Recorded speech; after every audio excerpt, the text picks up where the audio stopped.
24 TV-ին շարունակում է աշխատանքը, տաղավարում այսօրին բյուրն է փաստաբան Հովհաննես Խուդոյանը։ Բարև ձեզ, պարոն Խուդոյան, շնորհակալ եմ այսօր ընկալվելու համար։ Շնորհակալություն Գաբրիել համար։ Խոսենք Գագիկ Ծառուկյանի հետ կապված գործընթացներից դատական եւ իրավական տեսանկյունից եւ երեք տեղեկացանք, որ գլխավոր դատախազության միջնորդության հիման վրա ապօրինի ծագում ունեցող գույքի բռնագանձման վարույթի շրջանակում Արադ ցեմենտ փակbaşնապետական ընկերությունը հակակոռուպցիոն դատարանի որոշմամբ հանձնվել է Հայաստանի Հանրապետության կառավարմանն ու պահպանմանը, ինչ կասեք այս մասով։ Ես տեղեկություն չունեմ, որ լինի վերջնական դատական որոշում հակակոռուպցիոն դատարանում որպես ապօրինի գույք բռնագանձելու, ենթադրում եմ սա միջանկյալ ինչ-որ որոշում է, քանի որ միջամտություն է եղել ու փակել են գործարանը, մարդիկ դժգոհել են, որպեսզի դժգոհության ալիքը որոշակի մեղմեն, որպեսզի շարունակի աշխատել գործարանը, հանձնել են ենթադրում ժամանակավոր ինչ-որ կառավարման մինչև հարցի վերջնական լուծումը, որտեղ չեմ լսել, որ հրապարակված լինի դատական ակտ, որը վերջնական առումով որպես ապօրինի գույք է ճանաչել դա եւ բռնագանձում է Ծառուկյանից։ Բայց այդքան արագ կարող էին նրանք նույնիսկ վերջին հատկապես ընտրություններից հետո գործող իրադարձությունները արդեն ռեֆերո են իրավական process-ների տրամաբանությունից, ու արդեն անում են ինչ ուզում են։ Սուտ անհրաժեշտ է որոշումը, այդ որոշումը կլինի դա հիմնավոր չի, էլ արդեն չեն էլ թաքցնում, որ իրավականի շուրջ ծածկույթ չեն տալիս, ասում չորոշել ենք, որ պետք է բանանենք, գույքդ խլենք, քեզանից խլում ենք։ Այսինքն քաղաքական նպատակներով արված գործողություն։ Հա, այդ հայտարարությունները ընտրությունների ժամանակ էլ եղան, այդ սպառնալիքները հնչեցին ընտրություններից հետո էլ անմիջապես այդ գործողությունները սկսեցին։ Մուլտիվիլնեսի մասով եւս կա, որ քաղաքապետարանի տրամաբանություն չկա, ոնց էր ստացվում։ Տիրապետության տակ է հայտնվում եւ իդեպ Տիգրան Ավինյանն ասում էր արձակուրդից գամ այդ հարցերով կզբաղվեմ։ Գագիկ Ծառուկյանը փաստորեն զբաղվում է։ Հա, մինչև իր արձակուրդ գնալը ոնց էր եղել, որ այդ տարածքը վարձակալված էր։ Իրենք էլ 8 տարի իշխանության էին, մինչև հիմա այդ հարցը բարձրացված չէր, հանկարծ հիշեցին, որ տարածքի վարձակալության հետ խնդիր կա կապված։ Չէ, էլի ուղղակի գույքը խլել են։ Էլի ենթադրում են, որպեսզի մարդկանց դժգոհություն ինչ-որ մի ձև մեղմեն, ուզում են արդեն նաև ամբողջությամբ կառավարումը խլել, որպեսզի աշխատի կոմպլեքսը էլի հնարավոր լինի այդ դժգոհությունները զսպեն։ Բայց այս գործընթացների ընթացքում միայն Ծառուկյանի շահերը չեն, բազմաթիվ մարդիկ տուժում են այս գործողություններից։ Իրանք ֆիքսել են քաղաքական թիրախ, քաղաքական հակառակորդվեն ասում են, բայց դրա արդյունքում նաև շատ մարդիկ են տուժում, ովքեր քաղաքականության հետ կապ չունեն։ Եվ սա ինչ վտանգ է ներկայացնում Հայաստանի հեղինակության մասով։ Հեղինակության առումով միանշանակ նոր ոնց որ բարձունքները գրավելու Հայաստան ավտորիտար երկրների թվում սեփականության իրավունքի պաշտպանված չլինելու հիմքով ընդհանրապես սպանվելու է տնտեսական միջավայրը, բիզնես միջավայրը, մարդիկ նայելու են հասկանան, որ եթե առանց օրենքի, առանց դատարանների որոշումների մարդու սեփականությունը կարող են խլել, ապա այստեղ իմաստ չունի ներդրում կատարել կամ ինչ-որ բիզնես գործունեություն սկսել։ Նորմալ կառավարություն պետք է շահագրգռված լինի, շահագրգռված լինի հենց հակառակում համոզի արտաքին աշխարհին, որ Հայաստանում տնտեսությունը ապահով է, բիզնեսը ապահով է, որևէ ապօրինի խոչընդոտում ոչ պետության, ոչ մասնավորի կողմից չի կարող լինի, մարդիկ կարող են գալ այսպես հանգիստ իրենց գումարները ներդնել հայաստանյան բիզնեսում։ Այս բանին այդ մոռացության մատնված լրիվ, եթե կհիշեք 18 թվականից սկսած անդադ այնպես բաներ անում, այս գործանն ենք բացում, այն գործանն ենք բացում, փորձում ենք նոր արտադրություն եւ այլն, հիմա այդ ամեն ինչը հա մի կողմա թողնված, համակարգիչների արդեն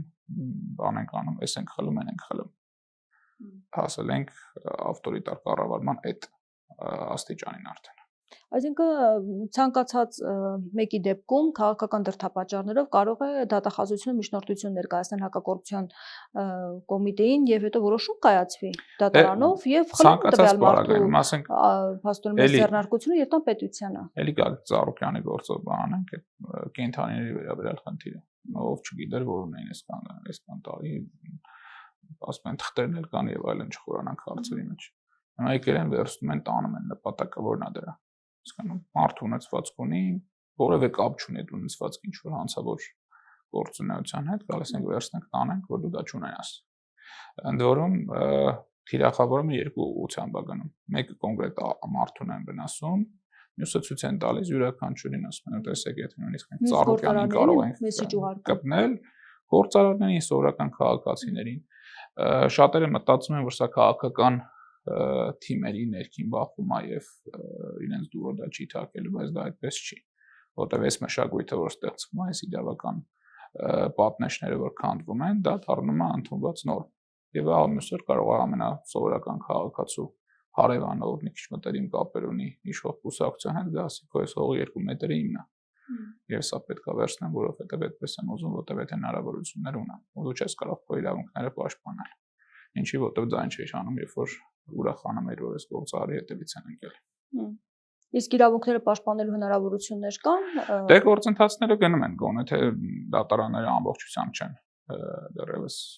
ոչնչացված։ Իրավաբանները աշխատում են, փաստաբանները աշխատում են, այնական դժվարություններ են դա սարքում, հասարակությանը ճիշտ ինֆորմացիա են ներկայացնում, որպեսզի այդ ապօրինի միջամտությունները ինչ որ չափով զսպեն կամ երբեմն ամբողջությամբ զսպեն, տարիների փորձը ցույց է տալիս, որ հաճախ դա ստացվում է։ Թեև այդ ապօրինություններից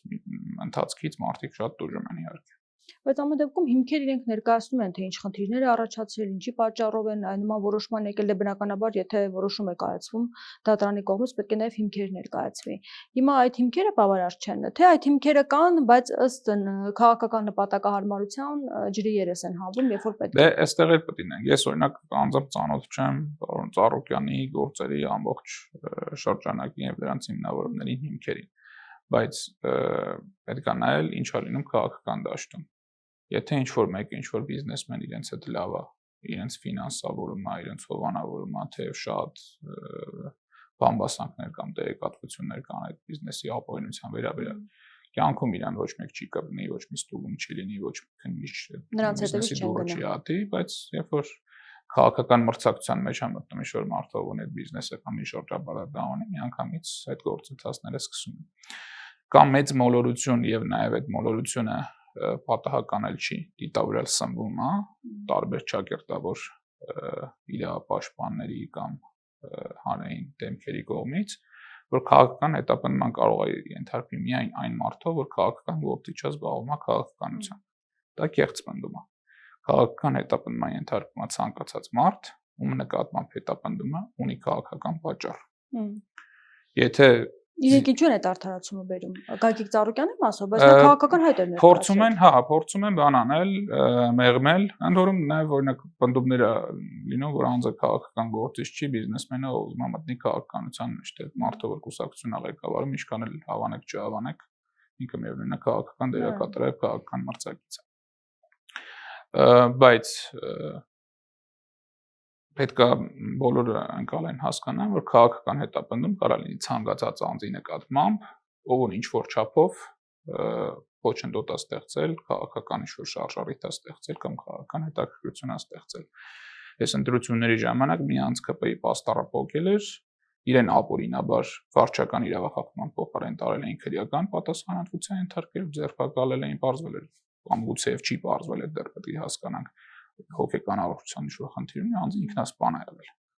Անձը երբեք չպետք է հայտնվեր ձերբակալման պայմաններում, չպետք է հայտնվեր հոգեբուժարանում, որովհետև իրեն պետք է ուղղակի տուգանային եւ ճանապարհային։ Բայց այս ապօրինի միջամտությամբ, որտեղ համարձակվել է ԿՊ-ի պաստառը փոխի, իրեն հասցրել են ինքնասպանության։ Իսկ այն մարդը, որ եկեղեցու բակում ասում է պետք է տան կաթողիկոսի, քարը տան կաթողիկոսի սատկացնեն, այդ մարդը ամենալավ գործիքը, որպեսզի յուրաքանչյուր քաղաքացի գնահատի քաղաքական հետապնդում կա թե չէ, համեմատության գործիքն է։ Եթե նույն արարքը անում են երկու մարդ,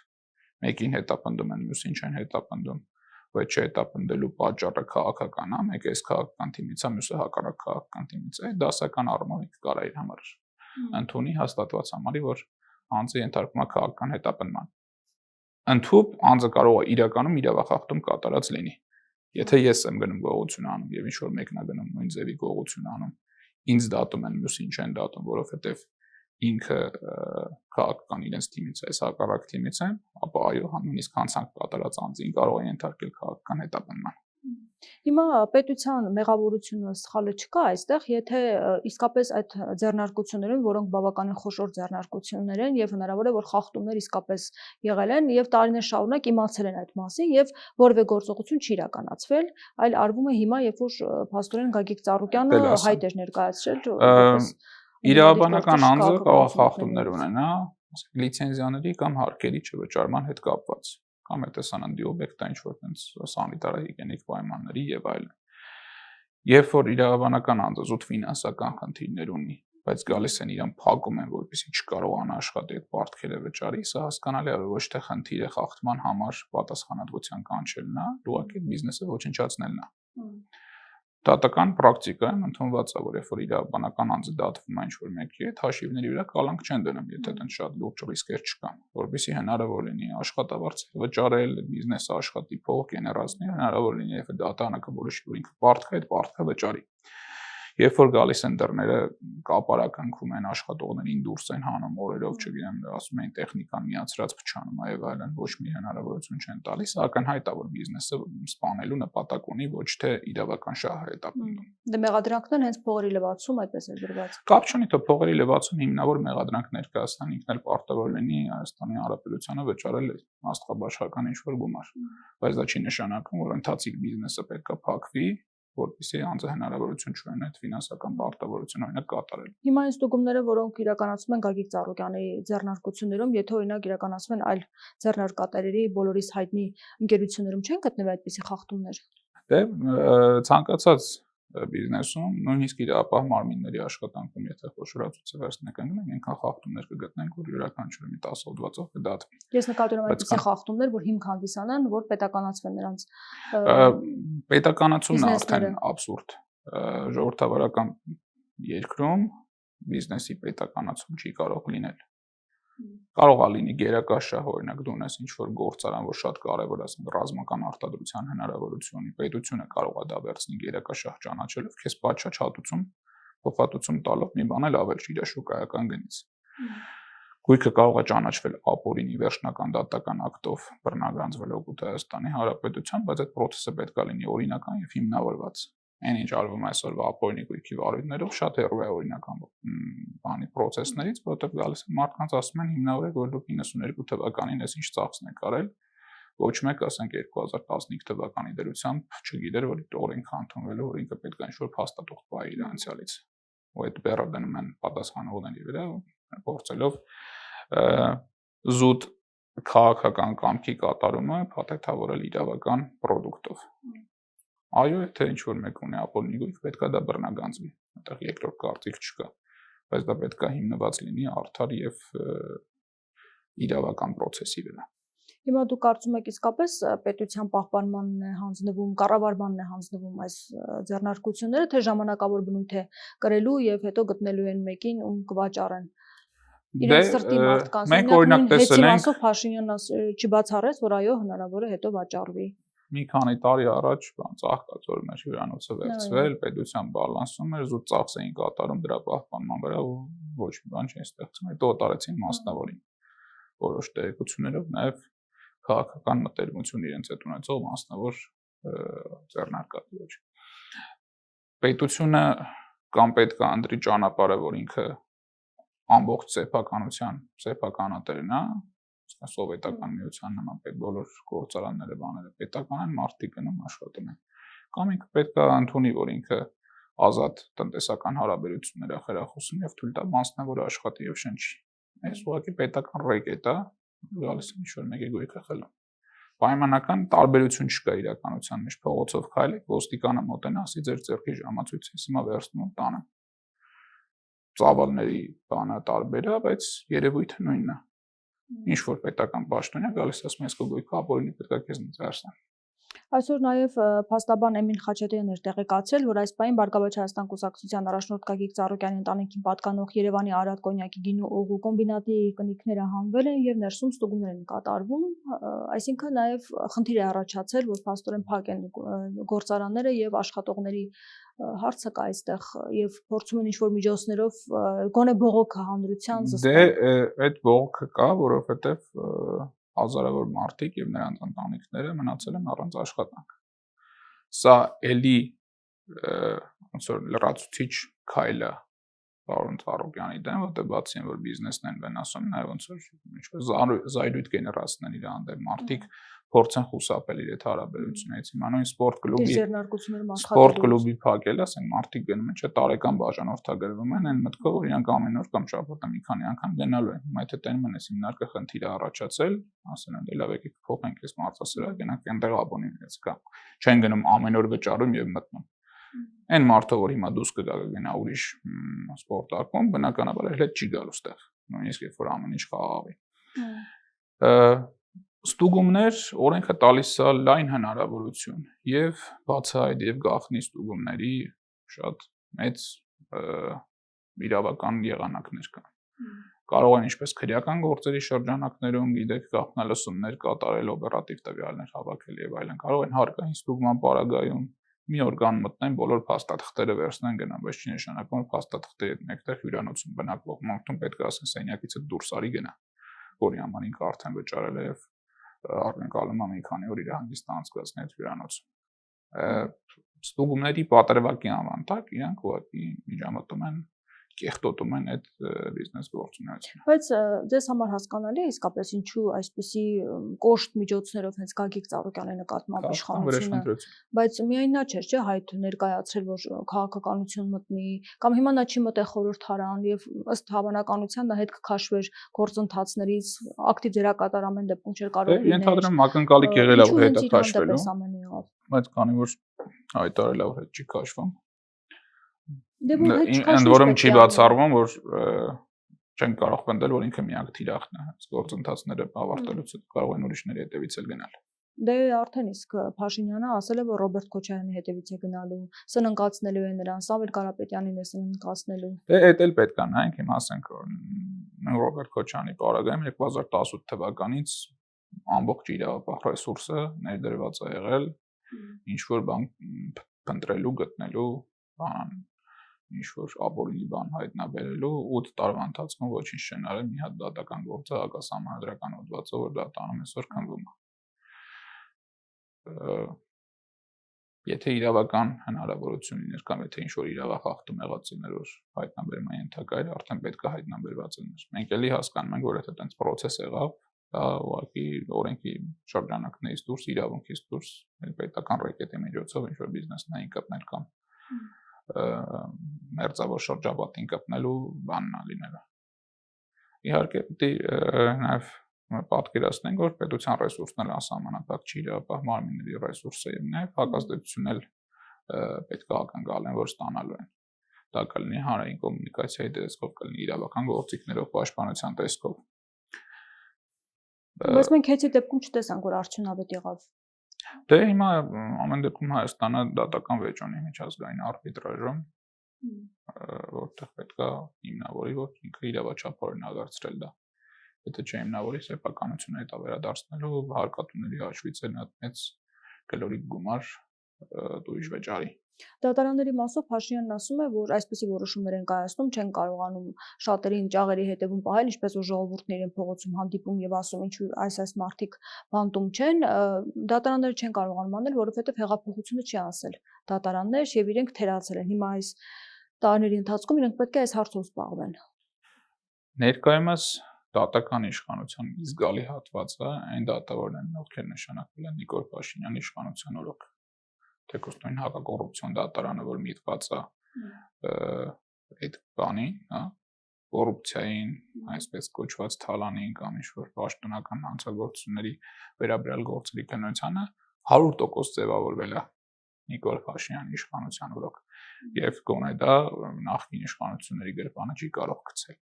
Խնդիրը ուրիշ տեղից է գալիս, որ էլի այս նույն շտաբողականության պարագայում հարկադրում են, որ իրավապահները արագ գործեր թխեն, բացահայտ ապօրինի, անհիմն եւ ուղարկեն դատարաններ։ Ակնկալելով, որ դատարանները, ովքեր վերջնական հաստատողն են, հա, քննիչ ասում դες գործը քննեցի, կդատեք, չկդատի, պատասխանատվությունը այդքան մեծ չէ։ Վերջնական պատասխանատվությունը մնում է դատավորի վրա։ Եվ այդ դատավորի մոտ բերում են գործ, դատավորը հասկանում է, որ ինքը այս գործով մարդուն դատապարտեց, մարդը 5 տարի հետո կարող է իշխանությունը փոխվում, ինքը այդ ակնհայտ ապօրինի դատական ակտի համար դատվելու է։ Հետևաբար ասում ես գործը տարեք չեմ կարող։ Դատավորի մոտ բերում են կալանքի միջնորդություն, տեսնում որ այս անձը ակնհայտ անմեղը, բայց քանի որ այս ահռելի ճնշումը կա, դե լավ ասում գոնե տանային կալանք մի ամսով, այս վերջին մի քանի ամիսների բաներն էլ կա, հա, դատական ակտերի պրակտիկան։ Գոնե փորձում է մի ձև տակից դուրս կամ մարդուն շատ չվնասի, բայց նաև հասկանում է, որ ահռելի ճնշման տակ է։ Այո, մեր դատական համակարգը լավագույնը չի ու գնալով վատանում է։ ու երբեմն դատական ակտեր ենք ստանում, որ սրտխառնոց են առաջացնում։ Բայց մեկը մարդիկ, եթե նույնիսկ արդարադատությանն էլ միտված չի իրանց շարժառիթները, ոնե սեփական կաշվի մասին մտածելով հասկանում են, որ ակնհայտ ապօրինի դատական ակտեր չեն կարող կայացնել։ Սկզբնաղբյուրը որն է։ Քննչական մարմինները դատախազությունը սովորել են, որ իրենք կարող են հապշտապ գործեր կարել, առանց ապացույցների, առանց հիմնավորումների գործեր ուղարկել դատարան, հետո դե մեկը մուննաթը լինելու է դատարանների վրա։ Դատանից պահանջել են, ասենք, իսկ գործի քննությունը ինչի էսքան երկար տևեց, բայց ասենք այդ քրեական գործը անց փնթի է, անց շատ խնդիրներով, որ դատարանը այդ սա հարցերի միջնորդությունները ամեն մեկն էլ մինիստով քննի, ասենք մի տարի կարող է այդ դա այդ հրահանգն էլ եղավ, քննչական մարմնի բանը, Սանտա Բարբարա դատական նիստերին արագ վճիրներ կայացրեք, այդ հրամանն էլ է Փաշինյանի կողմից։ Խնդիրը լուծելու փոխարեն գնում են սիմպտոմները վերացնելու ճանապարհով։ Իսկ հիվանդությունն նրանում է, որ դատարան արդեն եկել է վատ գործ, որը դատանի իզորու չի իրանց ուզած արդյունքով ապահովի։ Վստահեցնում եմ ձեզ, շատ քիչ դատավորներ կգտնվեն, որ իրենց մոտ բերեն նորմալ հիմնավորումներով գործ, ու իրանք տենց շատ փոքր բաներից կպնելով փորձեն տենց արդարության լրիվ իդեալական վիճակներով մարդուն արդարացնել, ազատ արձակել։ Չէ, բոլոր այս արդարացումները խոսում են քրեական գործերի խայտարակ վատ որակի մասին։ Բայց փոխանակ ասեն դրա համար քննչական մարմիններ լավ աշխատեք, լավ նյութեր տարեք դատարան, որպեսզի դատավորները կարենան մեր ուզածները կատարեն, ասում են դե գործ վերելա ձեր մոտ, դատական գործը ցկցկում եք, չեք կարող այս հարցը լուծեք, չեք կարող մարդուն կալանավորված բայեք, երբ որ հիմքեր չկան դրա համար։ Այնտեղ էլ մարդիկ են եւ հասկանում են, որ իրանց ուզում են օգտագործած լինեն։ Հա, ի պաշտոնե կարան ինչ-որ զիջումների գնան, ինչ-որ ճնշումների ենթարկվեն։ Բացահայտ ապօրինի դեպքեր արդեն ստիպված են լինում հրաժարվել այդ գործընթացից, որովհետև շատ ավելի ռիսկային է, շատ ավելի պատասխանատու է եւ իրավական եւ բարոյական տեսանկյունից գնալ կայացնել այնպիսի դատական ակտեր, որոնք որևէ հիմք չունեն, քան թե այդ մունաթին ու փնտոցին արժանանալը։ Հիմա էլի գանք այդ հարցին։ Իրանք փոխանակ ակունքը մաքրեն, դատական համակարգը բարելավեն, իրապահ մարմիններին ասեն գործերը նորմալ արեք ուղարկեք դատարան, դատավորների աշխատավարձ բարձրացնեն,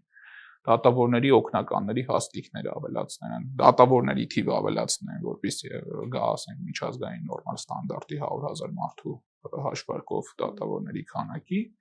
Իրենք ասում են, չէ, դուք նույն ծանրաբեռնվածությամբ աշխատելու եք, բայց հիմա գործը չեք կարող քննեք տարի ու կես, պետք է քննեք 1 տարում։ Ինչ անելու այդ դատավորը, եւ մեկը տեսնելու է, որ գալիս է այդ ժամկետը, որ իր վրա դրված է, ինքը այդ գործը շատ բարակ քննի ճանապարհի, երբեմն ի վնաս մեղադրյալի, ավելի հաճախ ի վնաս մեղադրյալի ենթադրվում է, երբեմն ի վնաս արդարադատության, օրինակ կարող է ուշադիր չլինի, մարդու արդարացնելու չպետք է արդարացներ, եթե պատշաճ ժամանակ ունենար քննություն իրականացնելու։ Փոխանակ դատավորի ասենք 100 գործը կրճատեն սարքեն 50 գործ, որ ինքը 1 տարում հասցնի, իրան ասում են, չէ, դու ունենալս 100, կարող է նույնիսկ 150 էլ դառնա քո գործերը, բայց 1 տարում պետք է քննես։ Հետևաբար սա հարցի լուծում չի։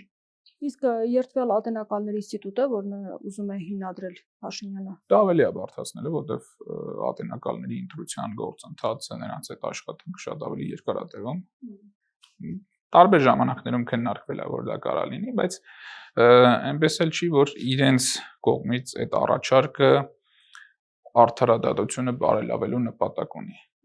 Ընդհանրապես գործողությունների իմիտացիա ստեղծելու բան է, որ մենք նոր սահմանադրություն ենք մշակում, լավ կլինի այս մի ինստիտուտն էլ փորձենք բան, բայց ինստիտուտի առկայությունը չի խնդրեմը։ Այնպես չի, որ մեր դատավարության օրենսգիրքը կամ դատական համակարգը այն կարգի վատնա ու այն մեր հասարակությունն էլ այն կարգի անհամատեղելի է դատական համակարգի հետ, որ դու պետք է լրիվ մի հատ նոր բան բերես դնես աշխատես, չէ։ Պատշաճ պայմաններ ստեղծի դատարանների համար, իրենց մի ճշի, իրենց մի զանգի ապօրինի պահանջներ մի ներկայացրա, դատաները սկսելու են նորմալ աշխատել։ Կարծում եք զանգերը հաճախակ են լինում։ Դե արդեն գուցե զանգերի կարիք էլ չկա, որովհետև բացահայտ համամուլի ասուլիսներին ասում են, տեղակալում են, որ սա սենց է լինել։ Այսինքն իգիտություն ընդունել են արդեն ոմանց մասով, որ գործողություններ պետք է տարվեն։ Ընդ որում նույնիսկ ասենք բանել չէ, հատուկ կոնկրետ գործով այսպիսի ակտ կայացնելու բանն էլ չէ։ Հասկանում են եկել է իրancs մոտ, մարդը հիմար չի էլի դատավորը տեսնում է, եկել է գործը քաղաքական տարունի, հասկանում ես մարդը քաղաքական ворթևին է հարում, իր նկատմամբ ворթևն է այդ հետապնդումը հարուցել շահերի բախում իրանց որ կետում է լինելու եւ ակնկալիք է լինելու, որ իրենք կարող են նույնիսկ բանել ասած չլինեն։ Բայց ինքը հասկանում է, որ այս մարդուն բաց թողեն, հաջորդ օր կարող ասենք սա այդ դեղին մամուլով բանով շանհաճոցը կապեն իր վրա, ասեն այս մարդուն բաց թողեցիր։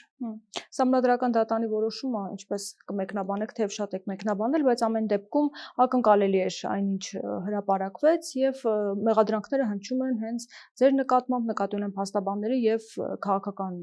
ուժերի նկատմամբ, թե դուք չգիտեիք արդյոք, որ այս արդյունքն է լինելու, ինչու գնացիք եւ դիմեցիք ՍԴ։ Իհարկե գիտենք, բայց դիմում ներկայացնելու օրվանից սկսած էլ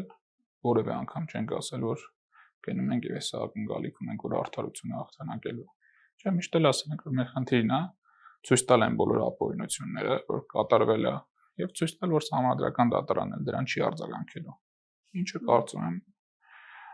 եթե ոչ 100%-ով, գոնե զգալի չափով կատարել ենք եւ հանրությանը արդեն թողել ենք այդ գնահատականը։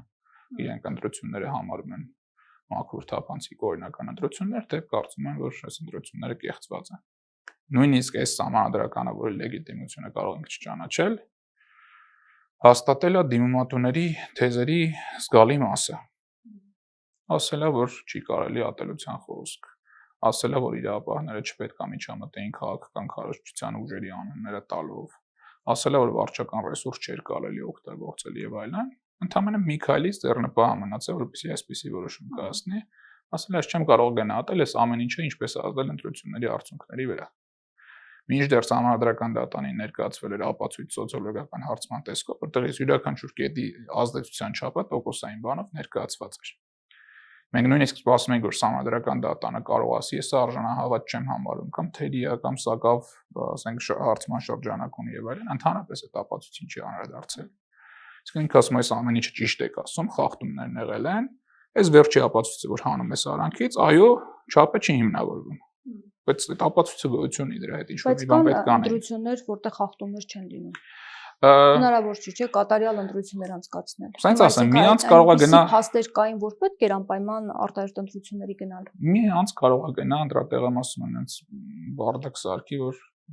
ընտրությունների արդյունքները տեղամասում խնդրեմ դառնալ, բայց այդ անձը չի կարող լինի կենտրոնական դրական հանձնաժողովի նախագահ։ Չի կարող ինքը փչացնի տեղամասի ընտրությունների արդյունքները, հետո ասի այս արդյունքները ես բան չեմ անում, չեմ անում։ Փչացրել է։ Դե այդ խոսակցություններից մենք հասկացանք, որ այն տեղամասը, որը անվավեր ճանաչվեց, զանգել են իրենց, ասել են ինչ անենք, ասել են թող զինվորականները քվեարկեն։ Հետո այդ նույն զինվորականների քվեարկության պատճառով ասել են դες տեղամասը անվավեր են կամ ով էր դրա պատասխանատուն։ Իրենք խնդրի մասին իմացել են մինչև ժամ 8-ը, խնդիրը չեն լուծել, վերջում ասում են դե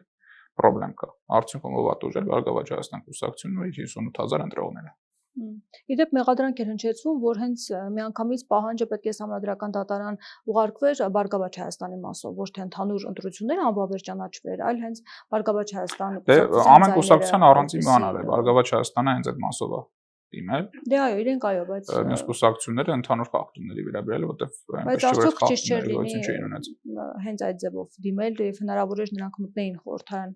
այս դեպքում։ Չէ, այդտեղ խնդիր չկա, որտեղ մեկ խախտում ներկայացնելու փոխարեն ներկայացվել է 5-6 խախտում։ Այնպես չի որ մի հատ ներկայացնենք կենտրոնանալու են դրա վրա այդ հարցը լուծելու են, որտեղ հասկանում ենք հարցի լուծման մոտիվացիա չեն ունեցել։ Խնդիրը ապացուցված է հստակ, խախտումները եղել են հստակ, բոլորի աչքի առաջ, համանդրական դատանում էլ հստակ ներկայացվել են եւ նորմալ առարկության էլ չեն հանդիպել։ Ուղղակի մենակ այդ վերջի շտրիխը անելով, այդ ապացույցին չանդրադառնալով, թե ինչպես է դա ազդել ընտրությունների արդյունքների վրա, արդեն ասում են ընտրությունները համարում են կայացած։ Դուք չեք ասում այն կարծիքը, որ եթե մեծ ճնշում լիներ հանրային համանդրական դատարանի առջև եւ հենց քաղաքական լիդերները լինեին այնտեղ եւ ասեին, որ կեղծվել են իրենց ձայները, իրենց քվեները, անվավեր պետք է ճանաչվի, մեծ բազմություն լիներ, սա գուցե ազդեր ՍԴ-ի որոշման վրա, բայց ամեն դեպքում նրանք տեսան խաղաղ հանգիստ սովորական կարծես գործընթաց էր ընթանում։ Մի քանի մեծ բազմություն հավաքված համանդրական դատարանի առաջ կամ Հայաստանի Հանրապետության հրապարակում չեմ կարծում, որ ինչ-որ բաներ փոխվել։ Այդ էլ լիներ փողոցային այնպիսի տրամադրություն ինչպիսին օրինակ եղել է 2022 թվականի դիմադրության շարժման ժամանակ, 24 թվականի սեփական պայքարի ժամանակ, դե այստեղ էլ նաև պետք է հասկանանք, քննարկենք ցանկությունների եւ հնարավորությունների տիրույթը։ Ես կարծում եմ, որ անդիմությունը 21 թվականից այս կողմ, 20 թվականից նույնիսկ այս կողմ լավ վատ ջանքեր գործադրել է սոցիալական բանը, աջակցությունը ապահովելու, փողոցներ լցնելու, հրապարակներ լցնելու։ Այստեղ ուղղակի մի հատ խնդիր կա։ Ես չեմ ճանաչում անդիմության այնպիսի լիդեր այսօր, ով պատրաստ է ժողովրդին տանել արյունահեղության, բայց ես ճանաչում իշխանության գլխին եղած մարդը, ով պատրաստ է իր ժողովրդի վրա կրակել։ Կարծում եք պատրաստ է Փաշինյանը կրակել։ Միանշանակ։ Այսքան ժամանակ ինքը ինչում ճշմարտացիորեն կամ հանիրավի մեղադրել է նախկիններին, արել է դրա տասնապատիկը։ Եվ մենք տեսել ենք ինչպես են այդ նույն ժողովրդին ջարդում բոլոր այդ հանրահավաքների ընթացքում։ Հայրենիքի փրկության շարժման ընթացքում, դիմադրության շարժման ընթացքում։ Հիմա եթե 20 ոստիկան առանց զենքի ձեռքով բան են անում, Աբրամ Գասպարյանի ծեծում են, հասցնում են հիվանդանոց, ինչ կարևոր է զինատեսակ օգտագործվել է, թե չի օգտագործվել։ Եթե ոստիկանության, ասենք, այդ սև բերետավորները քաղաքացուն քաշ են տալի կամերաների առանց թաքնվելու բռունցքներով հարվածում են գլխին, ինչ տարբերություն օգտագործվել է, թե չի օգտագործվել։ Բայց այդ բնդումն էլ է սուտ, որովհետև արգելված զինատեսակ օգտագործվել է 2024 թվականի հունիսի 12-ին, երբ որ Զարյան նռնակները, որոնք նախատեսված չեն ոստիկանության զորքերի հատուկ միջոցների շարքում եւ իրենց տեխնիկական պարամետրով նախատեսված են հանցավոր խմբերի մեկուսացման համար, ուղղակիորեն նետվել են կանանց երեխաների ոտքերի տակ։ Բայց հետո որոշում չընդունվեց առողջապահության։ Հետո որոշում ընդունեցին post factum դա ավելացրին, հետո որոշում ընդունեցին գաղտնագրեցին այդ հատուկ միջոցների ցանկը, որպեսզի հնարավորություն ունենան պաշտպանվել այդ հակադարձություններից։ Եվ նաև Արեգնաս Մանուկյանի գործին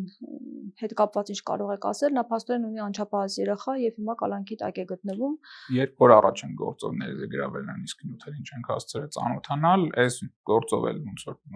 նոր պաշտպանության եղանակ ունի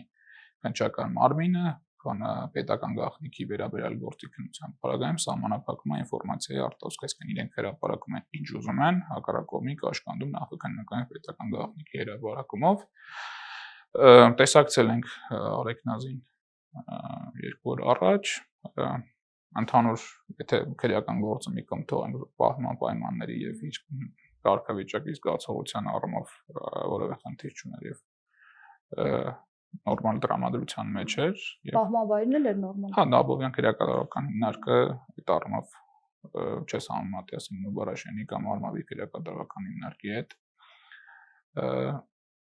վերաբերմունքի տեսանկյունից էլ քրեակատարական ծառայողների որևէ դժգոհություն չուներ, բայց